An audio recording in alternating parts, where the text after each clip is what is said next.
So when they selected me, it was a big shock, not only for me, but for the industry as well. Friends were ecstatic, not just for me, but that this kind of thing can happen, because it keeps alive the dream, you know. This is a dream business.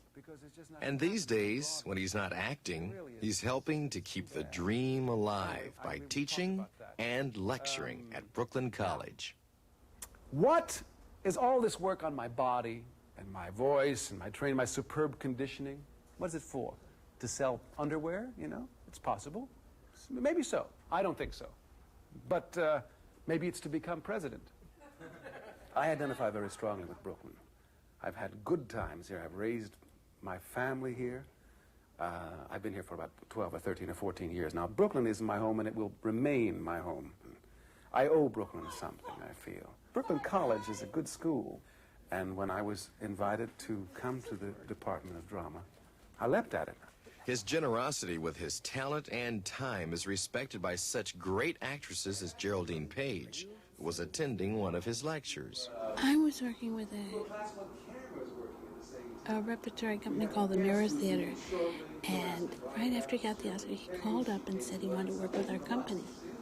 And since we are off-Broadway, you know, non-profit thing, we didn't believe it. We thought somebody was playing a joke. And he really meant it. He came and he worked with us, and that's what I meant. He has learned to say no to big money, and he talks about these difficult choices with his students. Just do it well. I don't know if you do have to capitulate. Maybe it's possible you can do without fancy clothes.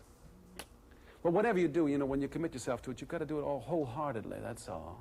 There are certain things you must not do, though. The things that your heart tells you cannot do, don't do them. I understand you were the Fruit of the Loom grapes for a while. Oh, I was many things. Many things. Oh, I sold a lot of stuff. Uh-huh. Really, you know, and it's another technique that you learn. I won awards. Oh, yeah, they're very serious about that in the commercial world. Yes, I made a lot of money. I know. But then at one point I realized, or at least I thought, that I was becoming identified with the commercial world.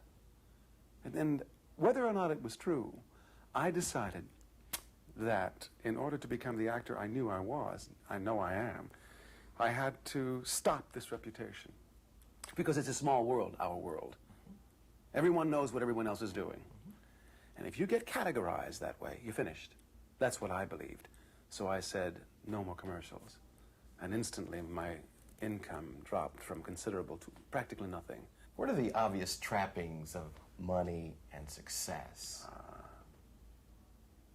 Well, that was the hardest thing about giving up the commercials, because for a day's work I could make $25,000. It's difficult to give that up because it's easier, because there's no risk. Once you get a technique for something, you can conceivably rely upon that same technique for a whole career. And there's no gamble. You don't have to audition. People know what you're going to do before you do it, and you're not risking anything. And it's easier. You know, it hurts to fail. If you have that commercial technique and keep repeating it, you never risk failure, and you can make an extraordinary living. But what do you gain? What do you profit when you have just a bank account? Well, that's where I was headed, and I said, not a chance.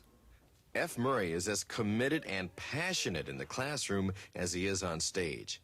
Tony McGath of the Off-Center Theater Company assists with classes. There are experiences I've had which I'd like to share with these people, because they may as well not repeat my mistakes. Your lips a lot. Let me interrupt just for a second. What you're doing, though, don't let me break your pose. What you're doing is working on precision also. So when you move the eyes, keep the eyebrows still. Move the eyes definitely right, left, up, down. There are things I can tell them about their work which will help them to be better actors. There are techniques that can be taught. But the essence of acting has got to come from the actor himself or herself. And I think since the truth is in each of us, you know it's subjective. And since we all have a piece of the truth in each of us, we have to search for it here. And once you touch the truth, everyone will recognize it.